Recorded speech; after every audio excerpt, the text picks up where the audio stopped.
It is quite an absurd. It is very ridiculous.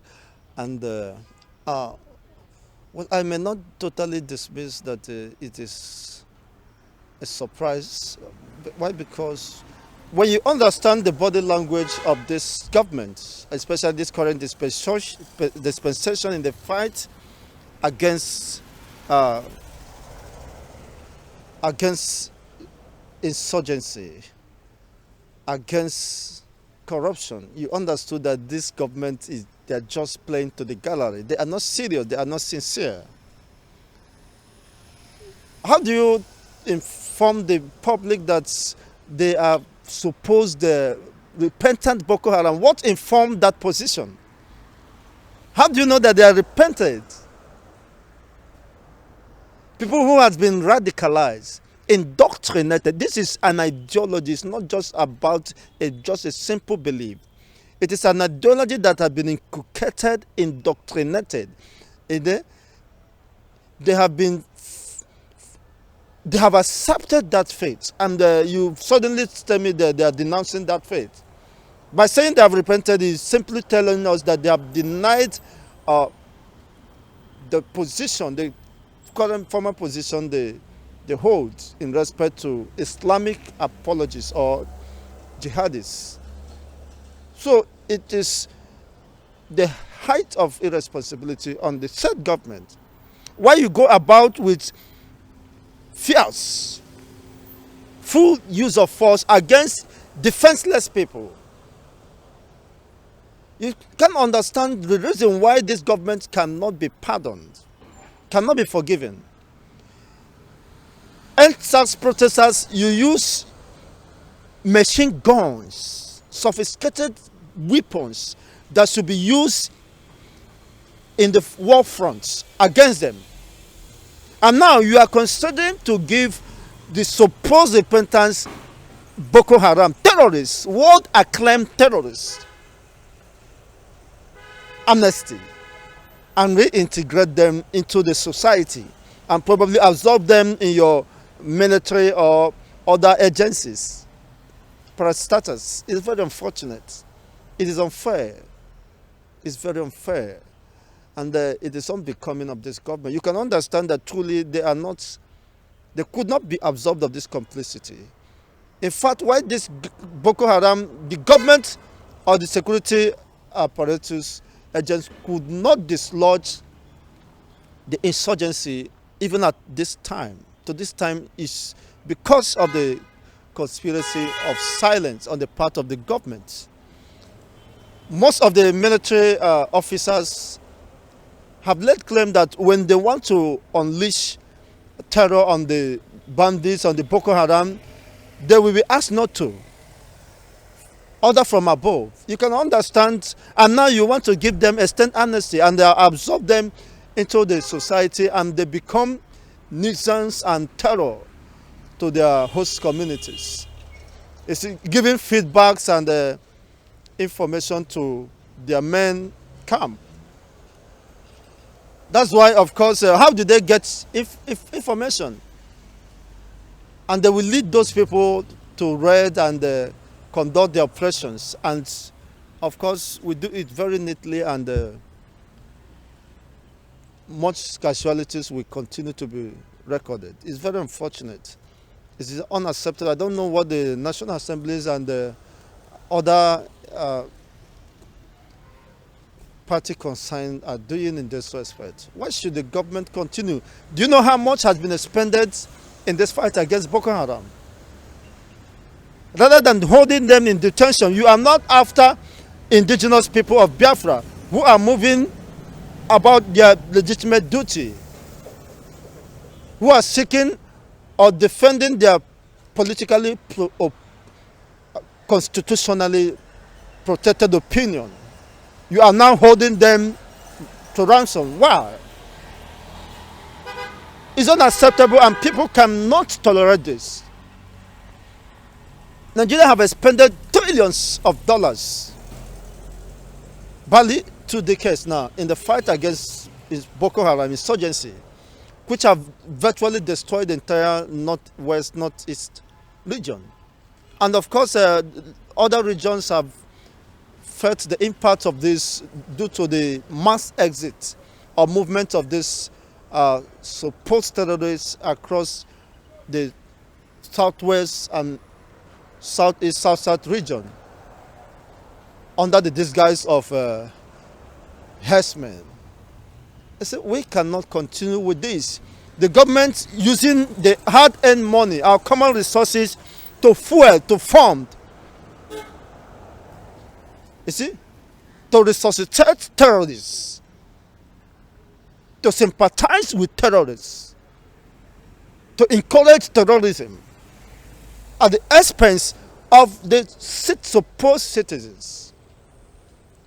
Those who lost their life as the result of this act of terrorism, have they been compensated?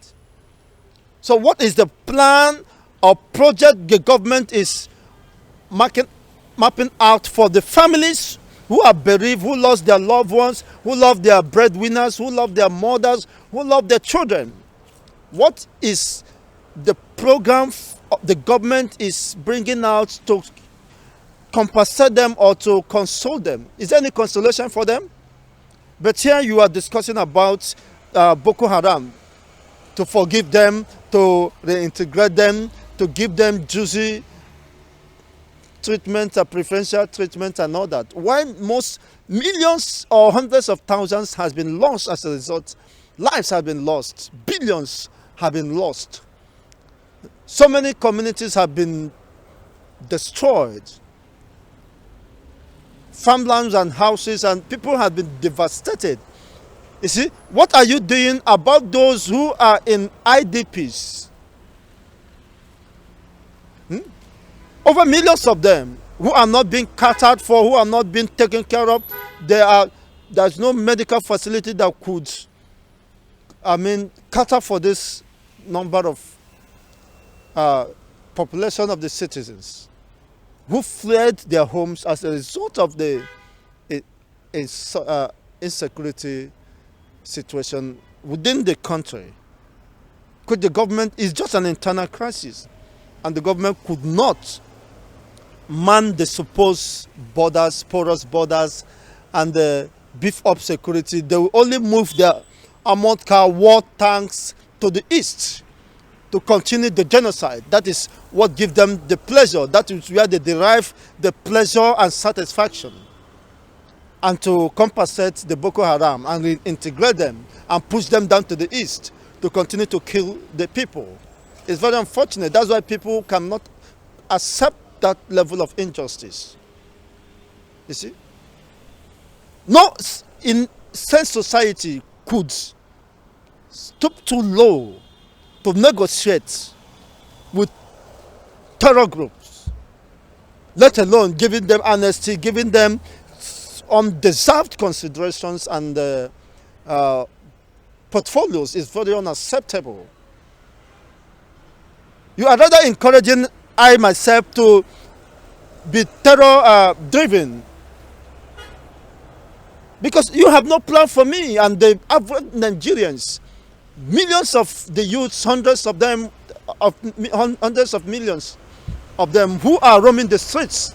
You have no any project to absorb them or to give them hope or to create any facility that could absorb them. But you are narrowing your concentration and attention on terrorist group. You see, that's why Nigeria could not move forward. Nigeria is dead. If you can only concentrate on the act of terrorism, trying to resuscitate, recruit this terrorist group and give them more power to act, it's very unfortunate.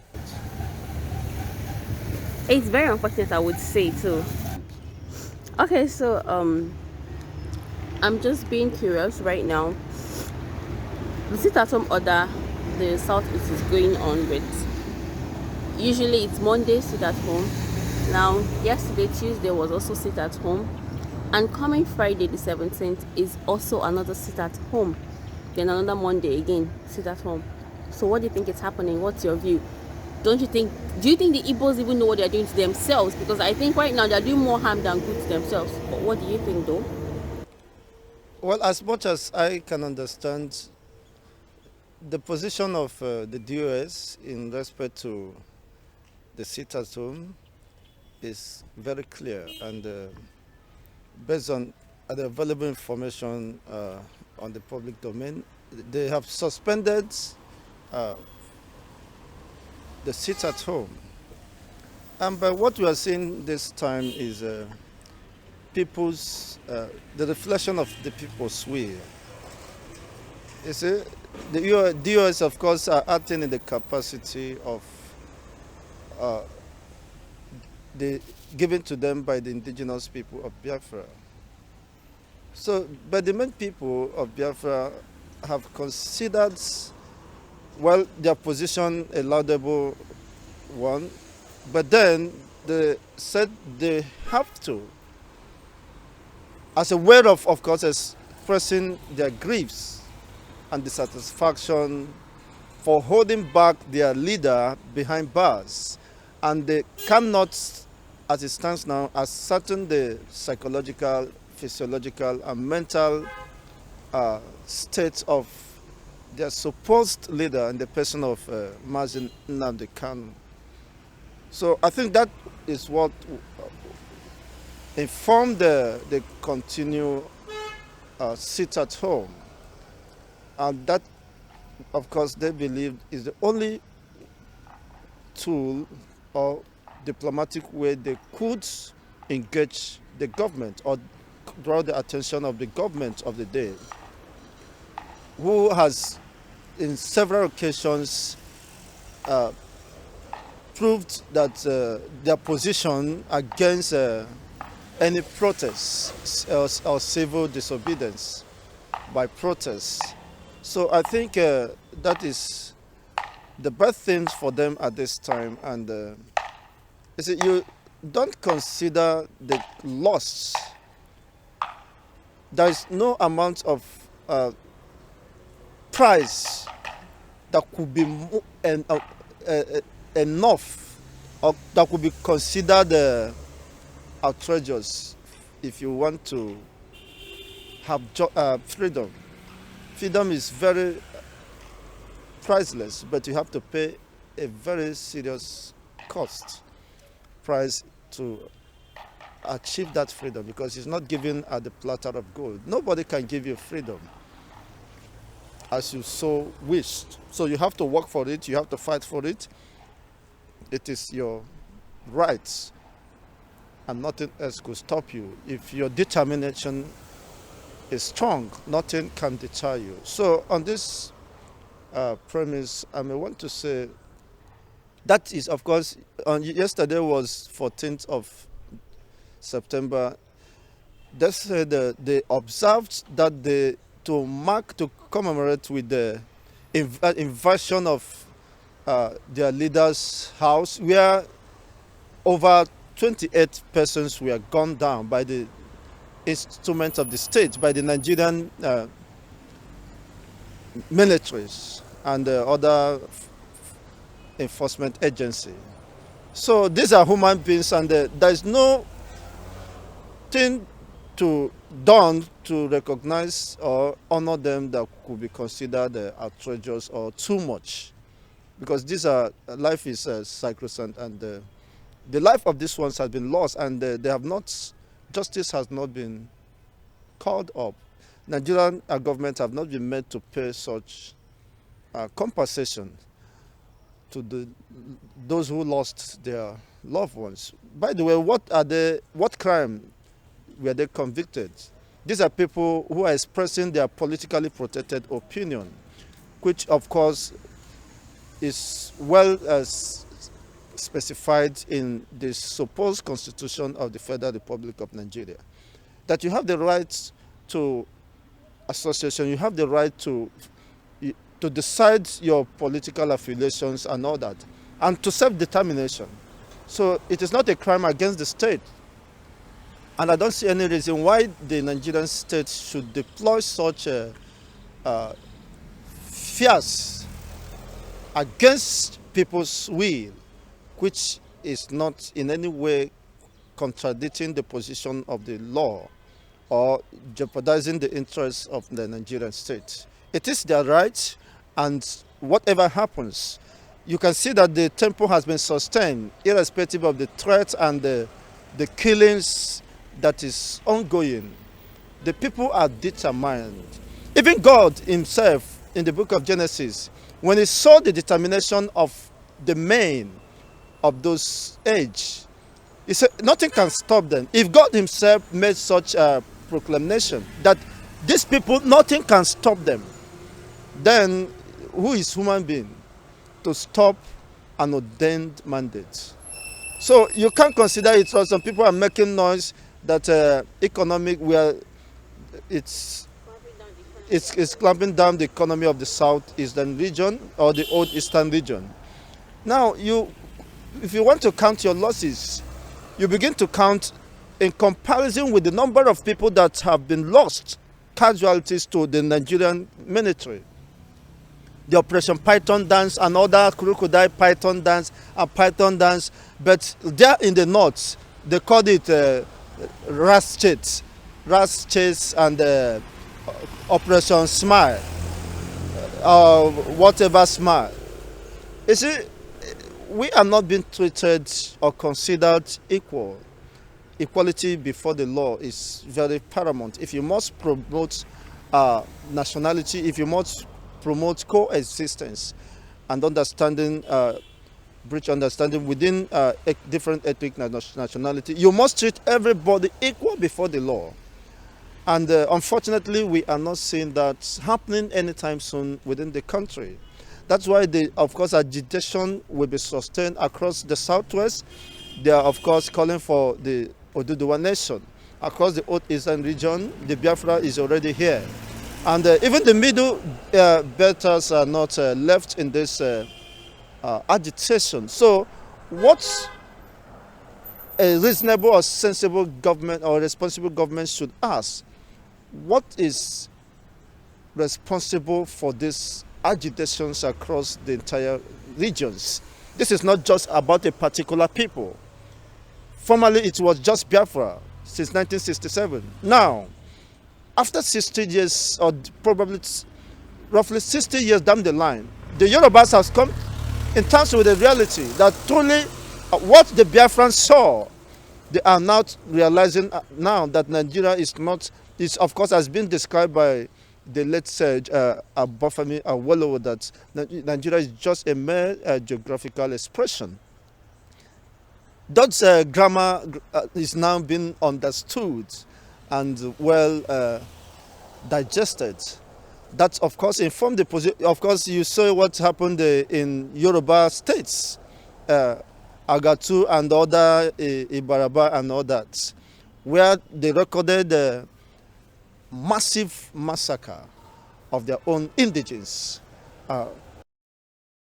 So you can now understand that you cannot compare the economic loss in these few days to human lives, which has been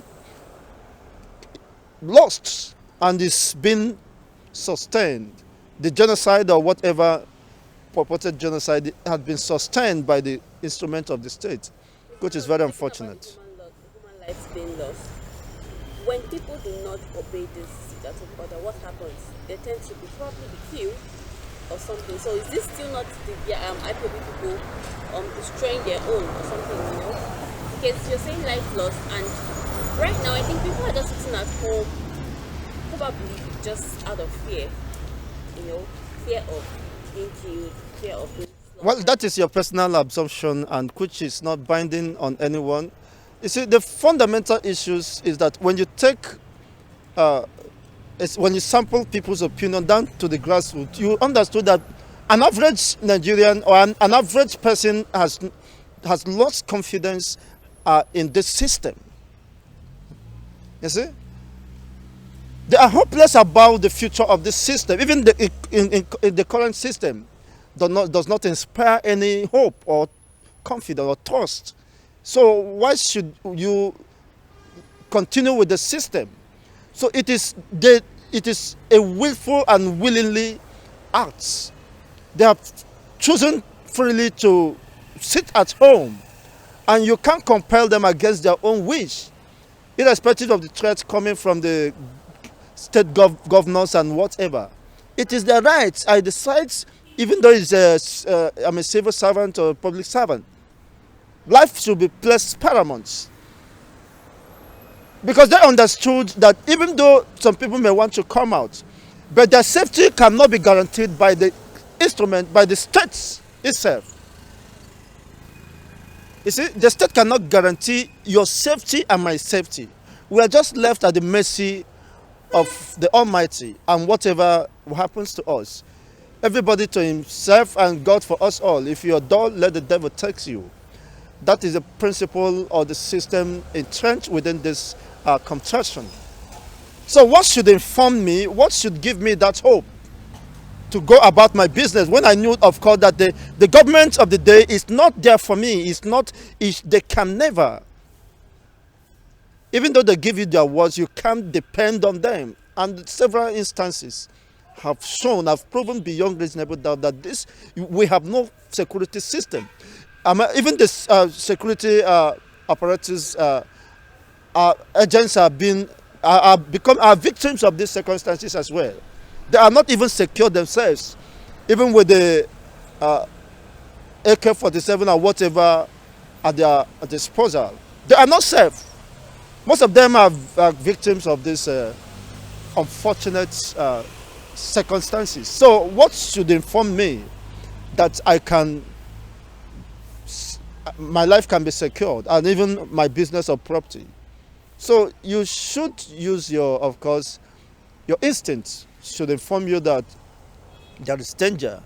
So you better sit at home and let the day pass. What you don't make today, invariably, if there is life, you can surpass it. So that is understood that even the sit at home has been extended to 17th of September, being Friday. So the process continues. People are still expressing their dissatisfaction over what's transpired and what is currently ongoing in this country, where somebody cannot be certain to have justice. You see, where justice has been denied, justice has been trampled upon, people's rights of expression or defense or seeking for legal counsel had been jeopardized or threatened. So all these things can no longer be sustained. It's no longer tenable. It's not feasible. If we must build a democratic setting, a civilized system or state where people could be happy to identify with, we must have respect to the rule of law and adhere strictly to and respect people's fundamental rights of speech, of freedom, of association. So, of course, Nnamdi Kanu is seeking for redress over the invasion of his hometown, and of course, most people were killed. There was several damages incurred as a result of that invasion constitutionally. It is unconstitutional for the government. In fact, it is a shame on the government of the day to invade the home of the citizen, supposed citizen, and kill several citizens of the supposed state without tendering an apology even to this time. So I believe that the cause of justice must take its course, its place, and it doesn't matter the conspiracy or gang up against the truth. But what matters is when the truth must certainly surface. It doesn't matter the people who has conspired to hide the truth or to frustrate the cause of justice. But certainly we will continue to hold the government responsible and everyone consigned in this cause. We are interested in the courts because it borders on humanity, and we want to see those fundamental issues redressed and justice take its course. unlike just what happened, the same thing is just, we have several instances. The invasion of the NSAS protesters at Lekki Gate has not been addressed. You see, the governor and the other interest groups, political elites who are directly involved in this massacre are still playing hide and seek chess game, which of course is just a matter of time. People know the truth. It doesn't matter how you want to detract people from focusing or calling up your attention on the needful, what you should do. But time will tell how far you can go in this deception. But the people are willing to chart the way forward. And nothing else could deter us, because we are fed up with the system, and we have no confidence. We have totally lost confidence in this system, both the judiciary, the armed legislative, and the executive. They have failed us woefully, and it's very unfortunate.